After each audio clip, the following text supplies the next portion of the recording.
Saudaraku yang dirahmati Allah, kali ini kita akan meneruskan tentang syukur.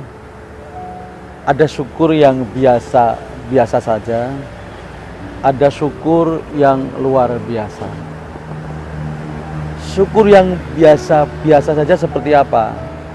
Ketika kita mendapatkan kenikmatan yang berlimpah, ketika kita mendapatkan kenikmatan seperti yang kita harapkan, seperti yang kita inginkan, itu adalah syukur yang biasa. Saya pengen mendapatkan uang 1 juta, kemudian Allah memberikan 1 juta, atau bahkan lebih, 1.500.000 dan sebagainya. Itu kalau kita bersyukur itu biasa. Tapi ketika kita diberikan oleh Allah kenikmatan tapi belum seperti yang kita inginkan, belum seperti yang kita harapkan. Misalnya kita pengen 1 juta, Allah memberikannya 500.000. Kita bersyukur, itu adalah syukur yang luar biasa. Marilah kita melihat perjalanan kita sehari-hari, kehidupan kita sehari-hari. Coba misalnya kita dikurangi kenikmatannya oleh Allah sedikit saja. Air minum yang ada di rumah kita setiap hari lancar, kemudian satu saat dikurangi sedikit, airnya tidak lancar. Apakah kita masih bersyukur? Kalau kita bersyukur, berarti itu adalah syukur yang luar biasa. Mohon maaf, orang Jawa punya humor, punya guyon yang ternyata mengandung pelajaran yang tinggi.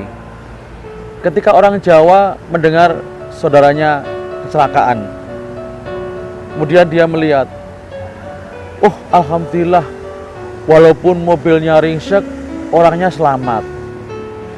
Jadi mobil ringsek itu sebuah pengurangan nikmat, tapi masih ada kenikmatan yang bisa disyukuri, yaitu orangnya selamat.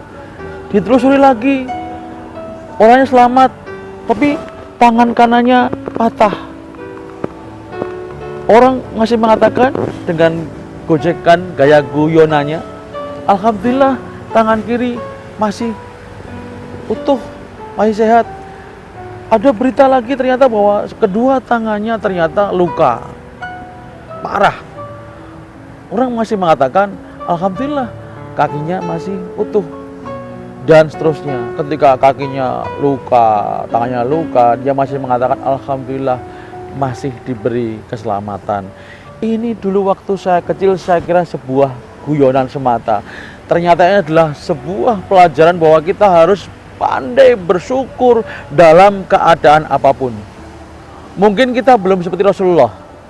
Rasulullah mempunyai sebuah kebiasaan, sebuah syukur yang sangat tinggi, yaitu alhamdulillah ala kulli hal. Segala puji bagi Allah dalam segala kondisi. Mungkin kita belum bisa seperti itu, tapi coba mari kita latihkan ketika Allah mengurangi sedikit saja kenikmatan kepada kita. Yang kita kedepankan bukan keluhan, bukan tangisan, tapi marilah kita melihat masih ada yang lain yang perlu kita syukuri.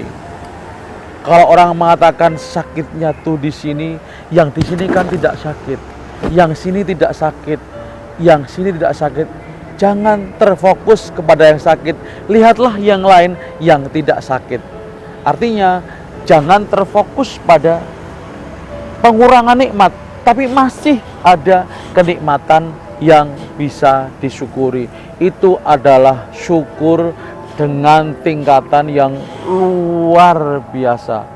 Dan Allah pun akan melimpahkan kenikmatan yang luar biasa kepada manusia yang pandai bersyukur.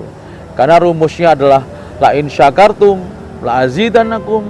Kalau kamu bersyukur, maka Allah akan menambahkan lagi dengan kenikmatan yang lain. Saudaraku yang dirahmati Allah, marilah kita belajar yang pertama, memaksakan diri kita untuk bersyukur. Yang kedua, membiasakan diri kita untuk senantiasa bersyukur.